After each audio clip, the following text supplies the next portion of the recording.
눈앞에서 다 큰 딸아이 머리채가 휘어잡혔어요. 제 손등이 파르르 떨렸죠. 숨소리조차 내기 두려웠어요. 도망치듯 숨어든 바닥과 절벽 위 유리온실 아니었거든요. 축축한 흙바닥에 엎어진 딸아이 위로 며칠 밤낮을 술에 절했던 전 남편이 주먹을 치켜들고 있었어요. 이혼장에 도장 찍은 지가 언젠데 기어이 딸아이 이름으로 유령 회사를 차리고 명동 사채까지 끌어다 쓴 인간이에요. 그것도 모자라 이 외진 곳까지 빚쟁이들을 달고 찾아와 패악질을 부리고 있었죠. 옆에 굴러다니던 호미자루라도 쥐고 저 인간 눈을 찔러버릴까. 찰나에 수만 가지 생각이 스쳤어요. 피가 거꾸로 솟는다는 게 딱 이런 기분이더라고요. 그때였어요. 스르륵. 온실의 두꺼운 자동문이 열렸어요. 흙바닥 위로 무거운 바퀴 구르는 소리가 났거든요. 제가 가사도우미로 일하는 이 농장의 주인, 휠체어에 앉은 백발의 회장님이었어요. 늘 입을 굳게 다물고 휠체어만 밀던 양반이었죠. 그분이 무릎 담요 위에서 종이 뭉치 하나를 집어들더니 전 남편 발밑으로 툭 던졌어요. 흙먼지가 일면서 종이들이 흩어졌어요. 시뻘건 지장들이 찍힌 사채 차용증이었죠. 명동 사채빚, 원금의 이자까지 30억. 방금 내가 다 샀다. 가래 끓는 쉰 목소리였어요. 온실 안에 윙윙 돌아가던 환풍기 소리마저 멈춘 것 같았죠. 내 사람 몸에 손가락 하나라도 더 대면 네 놈 목숨으로 수금할 거다. 전 남편 손에서 딸아이 머리카락이 스리르 풀렸어요. 덜덜 떠는 그 인간 바짓가랑이 밑으로 물이 뚝뚝 떨어지더니 흙바닥을 까맣게 적시더라고요. 저는 다리에 힘이 풀려 그 자리에 주저앉고 말았어요. 40년을 제 피를 빨아먹던 거미 같은 인간이 휠시어탄 노인의 종이뭉치 하나에 벌레처럼 바닥에 엎드리는 걸 봤거든요. 어쩌다 늙고 병든 식모인 저에게 이런 기적이 일어난 건지, 그리고 저 휠체어 탄 회장님과 제가 어떤 기막힌 인연으로 얽혀 있었는지, 그 시절 제 옛날 이야기를 이제 차근차근 꺼내볼게요. 안녕하세요, 작가님. 저는 올해 66. 이제는 할머니 소리가 더 익숙해진 나이예요. 방금 전까지 빗소리를 들으며 창틀을 닦았어요. 관절이 쑤시는 걸 보니 비가 꽤 오래 올 모양이네요. 걸레를 빨아 널고 돌아와 앉아서 무릎 위에 제 두 손을 가만히 내려다봤어요. 거칠고 마디 굵은 오른손 손등에 크고 우둘투둘한 흉터가 하나 있거든요. 남들은 불에 대었냐 칼에 베었냐 묻지만 저는 그냥 웃고 말아요.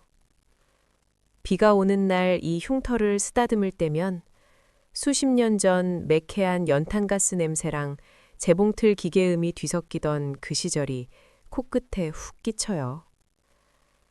사람들은 기적이라는 말을 참 쉽게 하더라고요. 복권에 당첨되거나 하늘에서 벼락부자가 뚝 떨어지는 걸 기적이라고들 하죠. 하지만 제게 진짜 기적은 휠체어 탄 늙은 회장님이 제 손등의 흉터를 알아보고 덜덜 떨리는 손으로 제 손을 꽉 쥐어주던 바로 그 순간이었어요.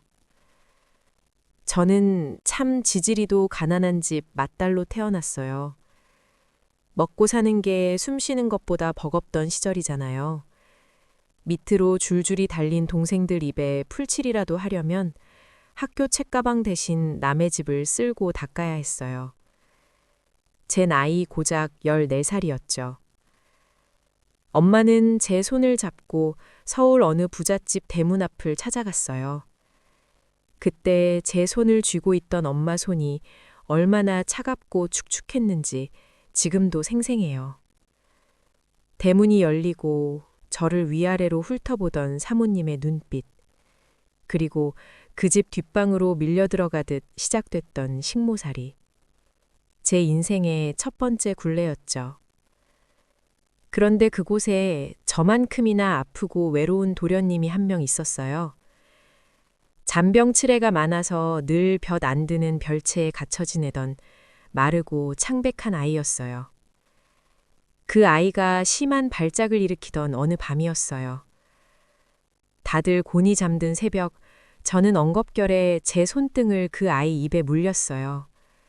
혀를 깨물까봐 덜컥 겁이 났거든요. 피가 철철 흐르고 살점이 떨어져 나가는데도 저는 그 작은 몸뚱이를 부둥켜 안고 밤새 숨죽여 울었어요. 이 흉터는 바로 그날 밤 제가 그 아이를 지켜냈다는 훈장 같은 거랍니다. 하지만 우리 인연은 딱 거기까지였어요. 그 일이 있고 며칠 뒤 저는 도련님을 다치게 했다는 억울한 누명을 쓰고 한밤중에 쫓겨났거든요. 한밤중에 쫓겨난 14살 계집애가 갈 곳이 어디 있었겠어요. 무작정 구로공단으로 가는 버스를 탔어요.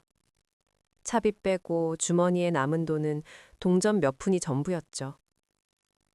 공단에 도착하자마자 숨이 턱 막혔어요. 매캐한 연탄가스 냄새, 귀를 때리는 기계 소리, 골목마다 하얗게 날리던 천 먼지들. 그날부터 미싱 보조, 그러니까 시다가 된 거예요.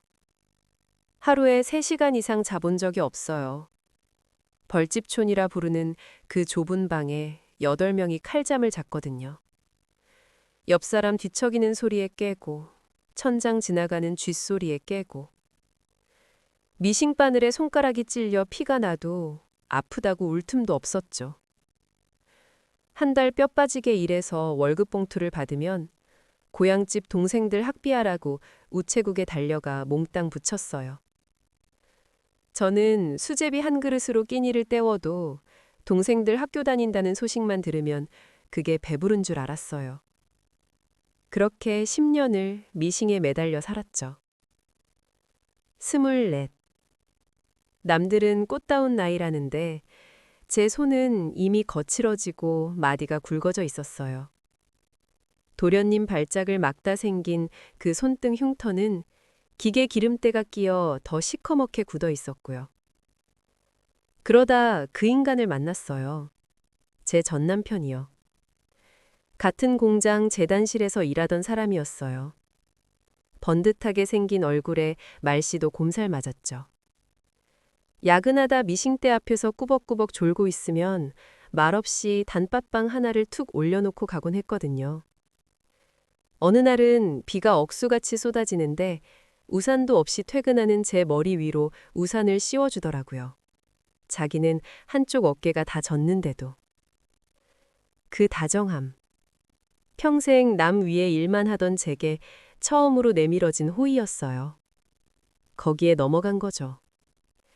나도 이제 벌집촌 칼잠 벗어나서 비 안 새는 단감방이라도 내 집에서 평범하게 살 수 있겠구나. 그 헛된 희망에 눈이 멀었어요. 결혼식은 언감생심 꿈도 못 꿨죠. 보따리 2개 들고 그 인간이 살던 단감방에 살림을 합친 게 다였어요. 장판은 군데군데 찢어져 있고 벽지엔 곰팡이가 슬어있던 방. 그래도 내 식구, 내 울타리가 생겼다는 생각에 밤새 걸레를 빨아 바닥을 닦으면서 속으로 얼마나 울었는지 몰라요. 하지만 그 착각이 깨지는 데는 채 넉 달이 걸리지 않았어요. 월급날인데도 이 인간이 돈을 안 가져오더라고요. 공장장이 떼먹었다나 뭐라나. 알고 보니 노름에 미친 인간이었어요. 밤마다 화투판에 앉아서 제 월급까지 몰래 빼다 다 날리고 있었던 거죠. 제가 바짓가랑이를 붙잡고 울며 따지던 날, 그 인간이 처음으로 제 얼굴에 손을 댔어요. 밥상을 엎고 제 머리채를 휘어잡았죠. 방바닥에 나동그라져서 입술이 터져 피가 나는데 그때 알았어요. 아, 내 인생은 첫 단추부터 완전히 구렁텅이로 빠졌구나. 당장 도망치고 싶었지만 그럴 수 없었어요. 제 뱃속에 이미 딸아이가 자라고 있었거든요. 그날부터 제 진짜 지옥이 시작된 겁니다. 작가님, 여자가 독해지는 건 순식간이더라고요. 내 배 아파 낳은 핏덩이를 안고 있으니 맞아서 퉁퉁 부은 얼굴로도 당장 내일 먹일 쌀값을 벌러 나가게 되더라고요. 파출부, 식당 주방, 건물 계단 청소. 돈 되는 일이라면 똥 치우는 일이라도 하겠다고 덤벼들었어요. 손톱 밑이 마를 날이 없었고 허리 한번 제대로 펴본 적이 없었죠. 그렇게 뼈를 갈아서 우리 딸을 키웠어요. 지 아비가 밤낮 없이 술에 취해 들어와 밥상을 엎고 살림살이를 부숴도 우리 딸은 방문을 걸어 잠그고 귀를 막은 채 이불 속에서 책만 파던 독한 애였어요. 어느덧 세월이 흘러 딸아이가 번듯한 무역회사에 취직을 했어요. 첫 월급 탔다며 제 거칠어진 손에 빨간 내복 한 벌을 쥐어주는데 지난 40년의 서름이 싹 씻겨 내려가는 기분이었죠. 이제야 내 인생에도 숨통이 트이는구나. 우리 모녀 오순도순 사람답게 살아보겠구나 했어요. 그런데 짐승은 고쳐 쓰는 게 아니라는 옛말 하나도 틀린 게 없더라고요. 딸아이가 직장 생활 시작하고 한시름 놓은 지 1년쯤 지났을 때예요. 어느 날 집에 돌아오니 문 앞에 시커먼 양복을 입은 덩치들이 진을 치고 있더라고요. 집안은 이미 쑥대밭이었고 여기저기 시뻘건 압류 딱지가 덕지덕지 붙어 있었어요. 도대체 무슨 일이냐고 물었더니 덩치 하나가 제 얼굴에 서류 뭉치를 툭 던지더라고요. 그 인간이 제 남편이라는 그 악마 같은 인간이 벌인 짓이었어요. 글쎄, 딸아이가 출장 간 틈을 타서 방을 뒤져 신분증이랑 도장을 훔쳐간 거예요. 그걸로 딸아이 명의로 유령 회사를 차리고 명동 사채시장을 돌면서 수십억을 끌어다 쓴 거죠. 그 돈은 이미 노름판에서 흔적도 없이 사라진 뒤였고 머릿속에서 툭 하고 이성이 끊어지는 소리가 났어요.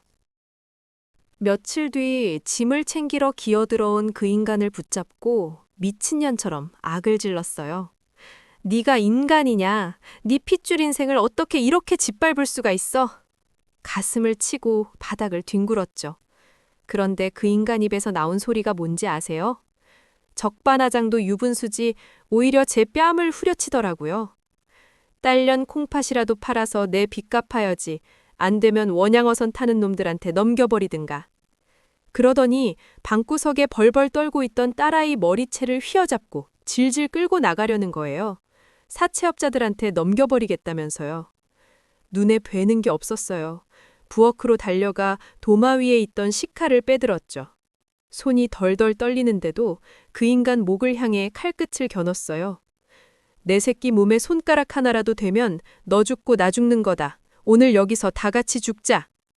그제야 시겁한 인간이 욕지거리를 내뱉으며 도망쳤어요. 그 길로 딸아이 손을 잡고 지갑 하나만 달랑 챙겨 집을 빠져나왔어요.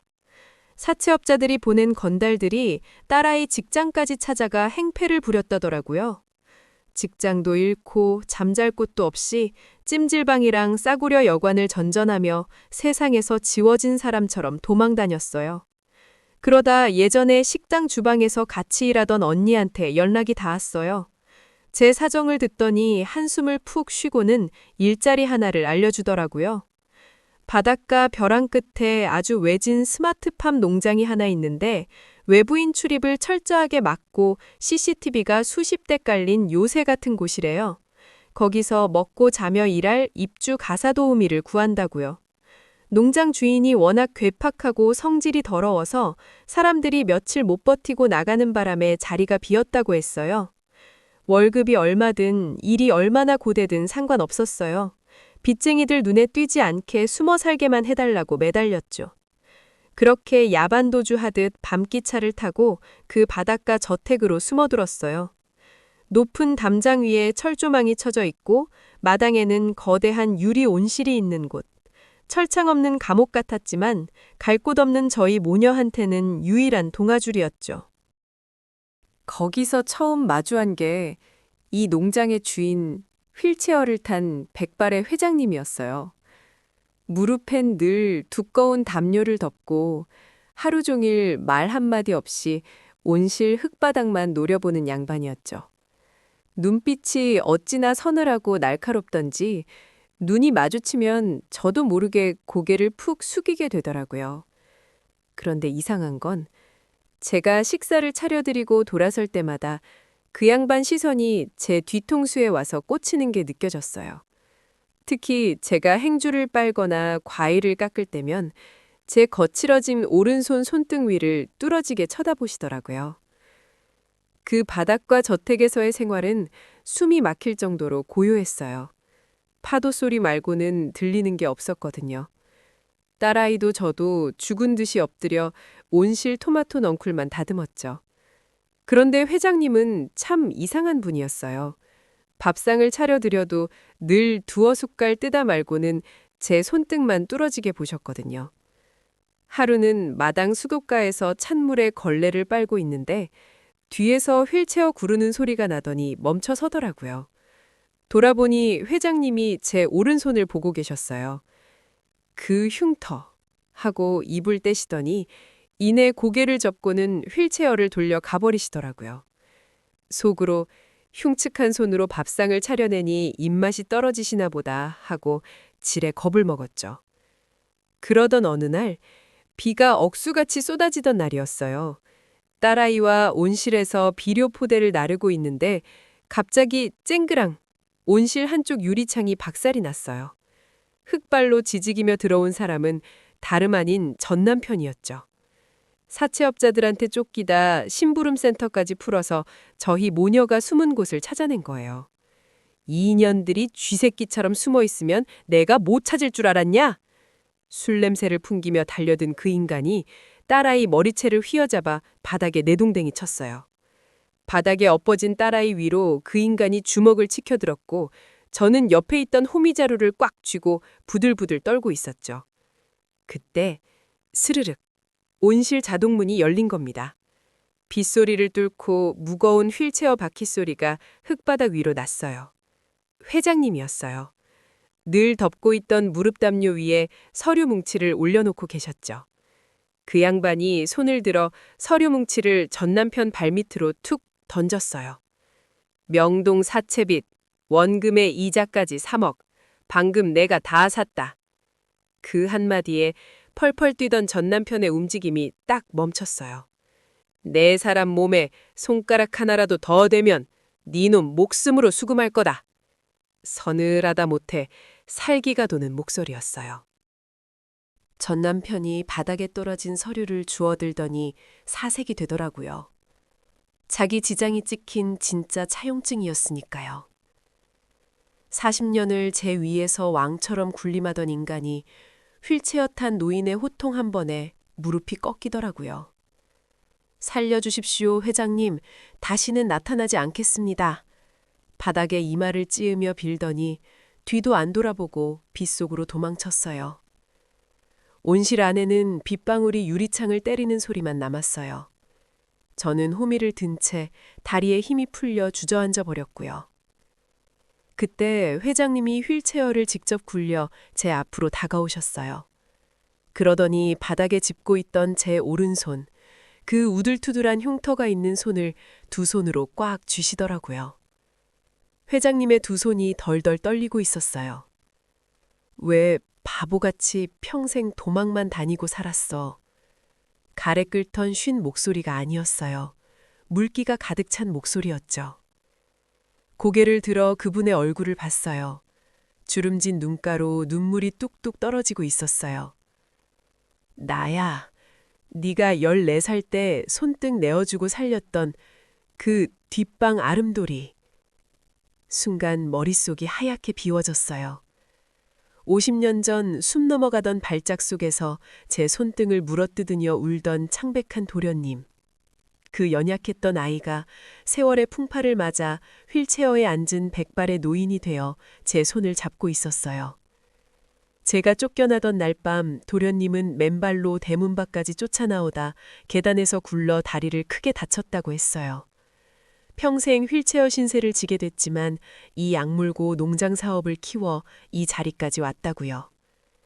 돈을 벌면 저부터 찾으려 했는데 제가 구로공단을 떠난 뒤로는 행방을 도무지 찾을 수가 없었다고 했어요. 그 흉터 보고 단번에 알았어. 네가 날 살렸는데 나는 널 지옥에 두고 혼자 살았구나. 회장님이 제 거친 손등 위로 얼굴을 묻고 소리내어 우셨어요. 저는 아무 말도 하지 못하고 그저 반대쪽 손으로 회장님의 떨리는 어깨를 쓸어내렸어요. 40년 동안 꾹꾹 눌러 참았던 서러움이 그제야 본물 터지듯 쏟아져 내렸어요. 바닥에 주저앉은 채 엉엉 소리내어 울었어요. 비 내리는 온실 안에서 노인 둘이서 참 오래도 부둥켜 안고 울었네요. 작가님, 그날 이후로 제 삶은 완전히 다른 세상이 되었어요. 전 남편은 어떻게 됐냐고요? 회장님이 말씀하신 대로 사채빚 30억은 고스란히 그 인간의 목을 조르는 올가미가 됐어요. 회장님 쪽 변호사들이 합법적인 테두리 안에서 철저하게 압류를 걸고 바닥까지 긁어모았거든요. 듣자 하니 매일 빚쟁이들 피해서 도망 다니느라 어느 지방 뒷골목에서 노숙자처럼 지낸대요. 죗값을 톡톡히 치르고 있는 거죠. 저희 모녀 주변에는 얼씬도 못하고요. 반경 수 킬로미터 내 접근 금지 명령까지 떨어졌으니까요. 우리 딸아이는 회장님 도움으로 다시 숨을 쉬게 됐어요. 이 농장 스마트팜 관리직으로 들어와서 매일 아침 저와 회장님께 싹싹하게 인사하고 출근을 해요. 주말이면 셋이 나란히 앉아 온실에서 토마토를 따고요. 딸아이가 흙 묻은 손으로 씩 웃을 때면 그동안 제가 흘린 눈물이 헛되지 않았구나 싶어요. 저는 더 이상 이 집의 가사 도우미가 아니에요. 회장님이 제 이름으로 이 바닷가 온실 지분을 절반이나 넘겨주셨거든요. 평생 남의 집 붓두막만 닦고 타이밍 삼켜가며 미싱만 돌리던 제 손에 난생 처음 번듯한 내 것이 생긴 거예요. 요즘은 아침에 눈을 뜨면 회장님 휠체어를 밀고 바닷가 산책을 나가요. 그 양반은 말수는 여전히 적으시지만 제가 파도 소리가 참 좋다고 하면 가만히 휠체어를 세우고 고개를 끄덕이시죠. 가끔 둥근의 차를 마시다가 제 거친 손등 흉터를 당신 손바닥으로 쓱 다독여 주시고요. 남녀 간의 뜨거운 사랑, 그런 거창한 건 아니에요. 그저 모진 세월을 다 견뎌낸 두 늙은이가 서로의 남은 시간을 곁에서 가만히 지켜주는 거죠. 사연을 듣고 계신 여러분, 인생 참 알 수 없죠? 당장 오늘이 지옥 같고 내일이 막막해 숨이 막히는 분들이 계실 거예요. 저도 평생 그렇게 살았으니까요. 그래도 억척같이 하루를 버티고 살다 보면 어느 날 문득 생각지도 못한 곳에서 기적처럼 구원의 손길이 내밀어질지도 몰라요. 50년 전에 그 상처가 결국 이 할머니를 구원한 것처럼요. 오늘 창밖으로 내리는 비가 그치고 나면 분명 맑은 하늘이 드러날 겁니다. 여러분의 고단한 삶에도 곧 따뜻한 봄바람이 불기를 이 바닷가 온실에서 두 손 모아 기도할게요. 늙은이의 두서없는 긴 이야기 끝까지 들어주셔서 참 고마워요. 지금까지 사연 라디오였습니다.